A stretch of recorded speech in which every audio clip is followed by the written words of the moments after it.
Hi students, so electrostatics में in the world of capacitors there is a common question जो वो लोग बार बार कई सारे एंट्रेंसेस में पूछते हैं। वो क्वेश्चन का कंसेप्ट हम उसको फ्रेम कर लेते हैं और आज अच्छे से समझ लेते हैं।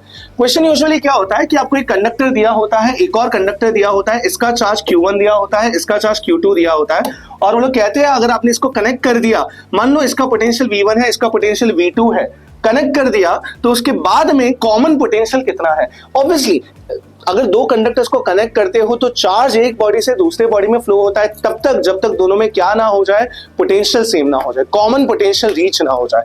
तो मान लो जब फाइनल कॉमन पोटेंशियल हो जाता है V and V final common potential हो जाता है, तब इस मोमेंट पे इसका चार्ज है Q1 डैश और इसका चार्ज है Q2 dash, Q1 dash and Q2 dash. By the way आप कैपेसिटेंस यहां पर फाइंड कर सकते हो इजीली। कैपेसिटेंस क्या होगा? C1, कैपेसिटेंस होगा C2। Capacitance will remain constant, it is independent of charge, it is independent of potential people.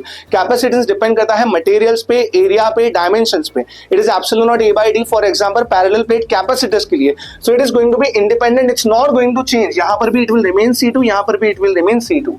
Now proceeding ahead, अगर इसको सॉल्व करना हो तो कैसे करेंगे? I can use law of conservation of charge. Can I say Q1 plus Q2 is equals to Q1 dash plus Q2 dash. Initial charges, final charge. Q1 को मैं लिखूं C1 V1, Q2 को मैं लिखूं C2 V2, Q1 डैश को लिखूं C1 V1। But ये V1 नहीं होगा, ये क्या होगा? ये आपका होगा कॉमन पोटेंशियल V और यहां पर मैं लिख सकता हूं C2 into V and that is how from here you can find the common potential V everyone, बाकी सब सब्स्टिट्यूट करके। Thank you so much.